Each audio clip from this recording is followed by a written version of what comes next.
One Friday in Chicago, the city is anticipating spring and warmer weather. Lucy and Chris and Meredith were working at the planetarium together. Whoa, what's that? Are you hearing that too? It's some kind of a signal. Yeah. According to my calculations, it's coming from outer space. A signal from another world? Wow! The signal comes through, they've gotta chase it, 'cause something's trying to reach them. It might be trying to teach them something. They've got a new job to do, they gotta face it. The signal is clear, coming in from past the stratosphere. Signal, they got a wow signal. Yes, it's a wow signal for you and I. Yeah, yeah.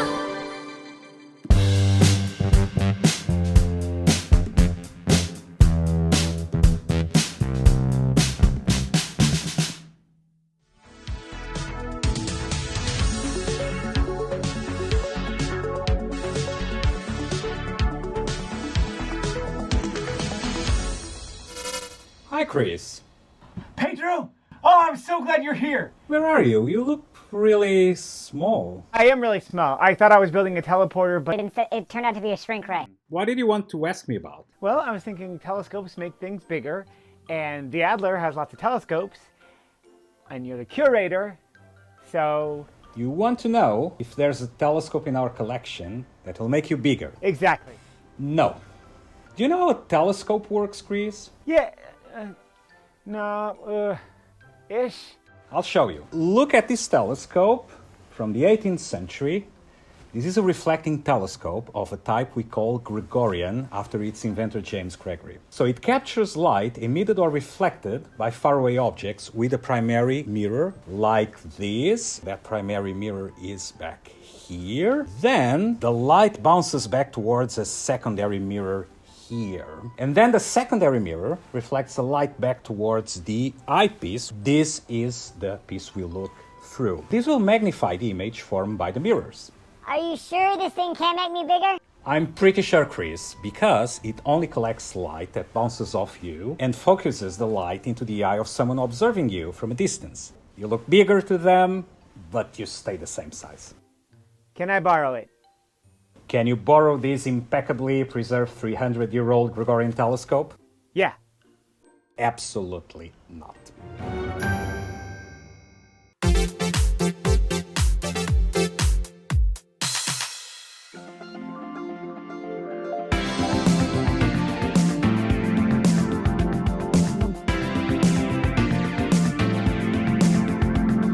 My name is Caroline Herschel. You may not have heard of me. You probably just know my brother Will. He discovered Uranus, you see. He couldn't have done it without me, but the world didn't see it that way.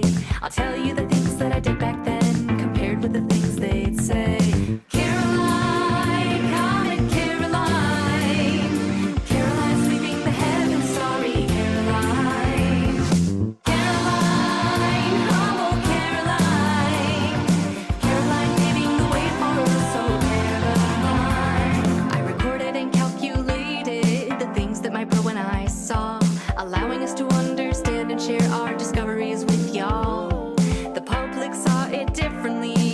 called me my brother's keeper, following him around like some kind of pathetic little freaky creeper. Oh, the papers called me ugly, they made fun of me for my height. In reality, I had typhus, dude, stunting my growth for life. I discovered several comets and cataloged thousands of nebulae.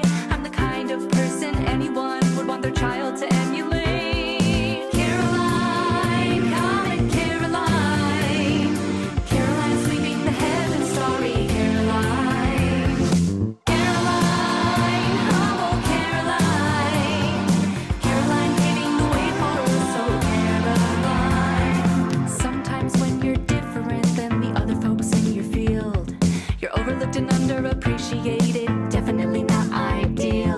Women like me are scrutinized for succeeding while not a dude. The focus on things like the way we look and go out of their way to be rude. I'm Europe's first pro astronomer gal, but most don't know my name. It took until I was really old to be recognized and acclaimed. I was my brother's equal, and I think that he'd agree. Now I hope that when you think of him, you'll also think of me. Oh, Caroline, Comet Caroline, Caroline sweeping the heavens, starry Caroline. Caroline, humble Caroline, Caroline paving the way for us, oh Caroline. Caroline, Comet Caroline, Caroline sweeping the heavens, starry Caroline. Caroline, humble Caroline, Caroline paving the way for us, oh Caroline.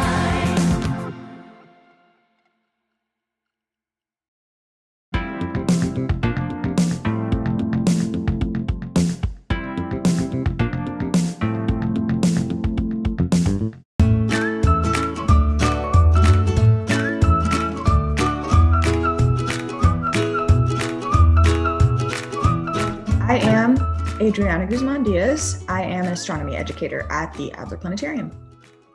I facilitated a telescope to a kid, and he seemed not super excited about anything that he was seeing through the telescope. And I was like, "Do you like telescopes? Do you like space?" And he was like, "Not really." And I was like, "Okay, that's fine. What do you like?" And he was like, "Trains." And I was like, "Okay, what makes you excited about trains?" And then he talked to me about trains for like 20 minutes. His parents were very apologetic. They were like, "I'm so sorry, but also thank you so much." Sometimes engaging somebody or trying to figure out what they feel a sense of wonder about is less about the actual thing that you're doing and more about showing an interest in what other people are excited about and asking questions about that.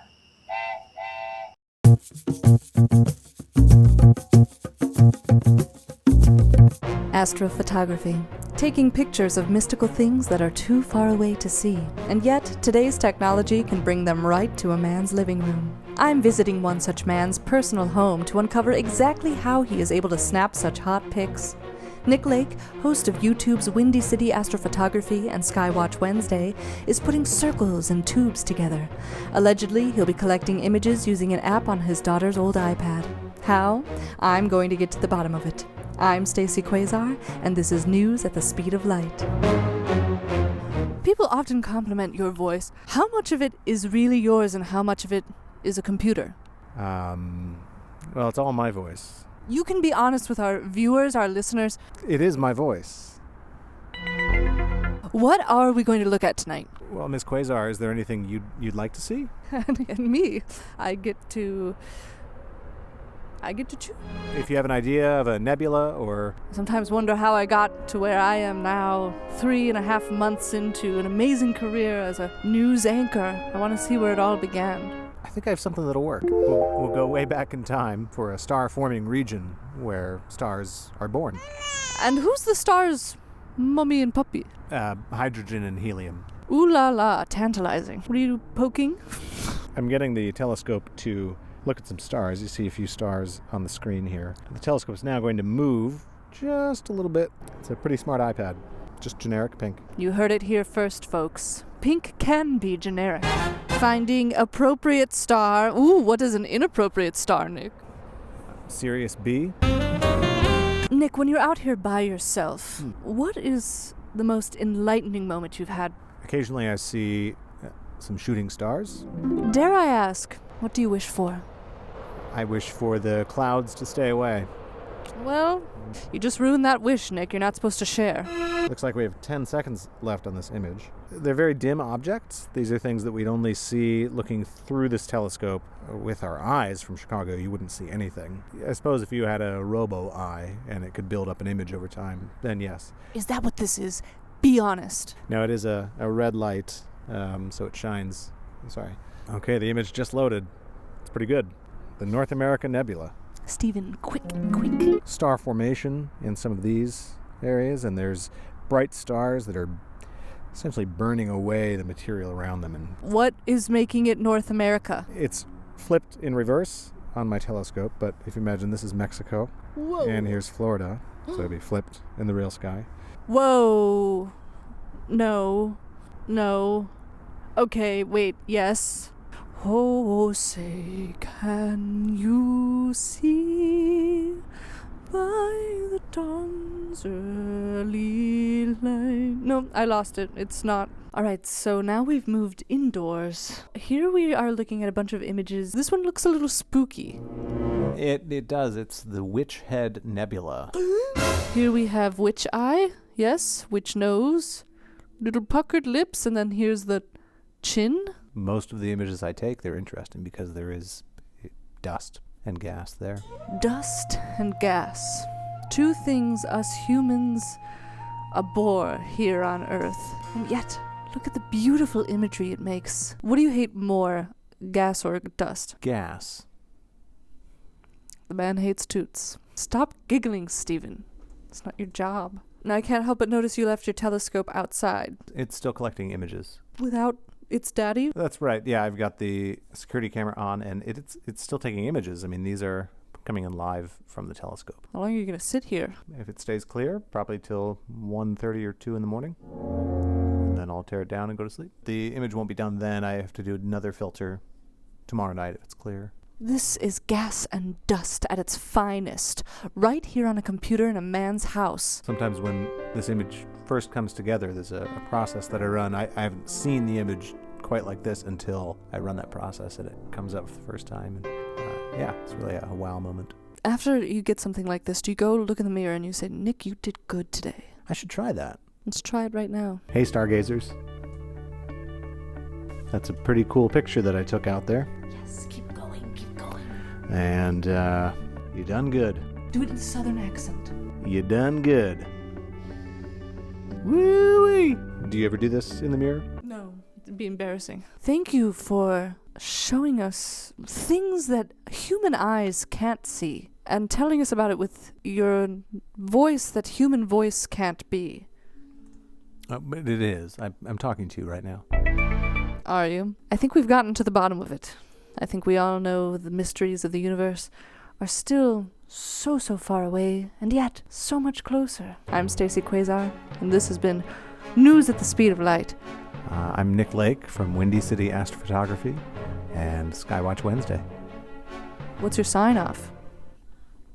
Clear skies. Is it really? That's it?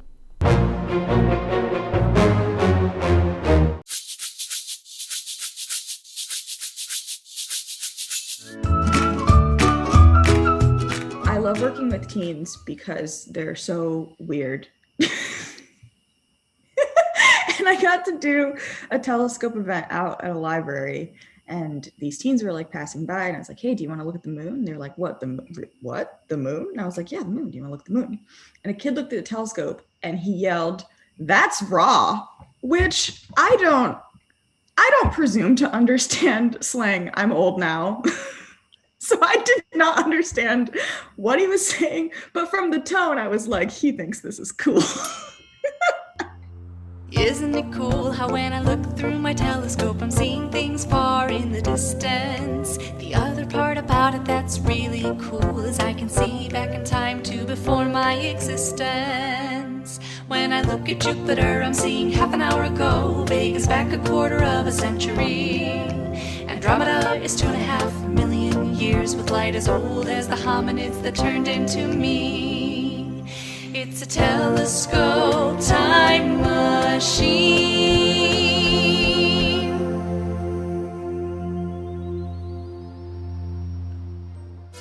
Hi, Chris. Hi, Pedro. Still tiny? Yeah. Apparently, I'm really good at building shrink rays. Did you find a telescope that can make me bigger? Well, not exactly. Well, not at all. But hey, I've got something here that you might find interesting. Take a look. This is an 18th century set of microscopes. Microscopes? I'm not that tiny. I mean, No, but the technology might help you adapt to your current size. This type of microscope was used to project a big image of a tiny object onto a wall or screen before an audience. It's called a solar microscope. We could use it to project a real-size image of you on a wall for meetings. oh, that's fun. I have to say, Chris, though, the resolution isn't the best, so your image might be slightly blurry. Blurry? That sounds dangerous. Oh, not at all. Remember, Chris, these microscopes bend the light reflected by the object that we are observing. Just the light. They don't change the object in any way. So, no matter how we use these microscopes, they won't make you any bigger or any less sharp around the edges. I hear what you're saying, but I think I could use it to make an incredible embiggening machine if you just let me take it apart. No. Wait, just a little. No, Chris. Just a little. No. Just a little. No, no. Just a little. Bye-bye, Chris.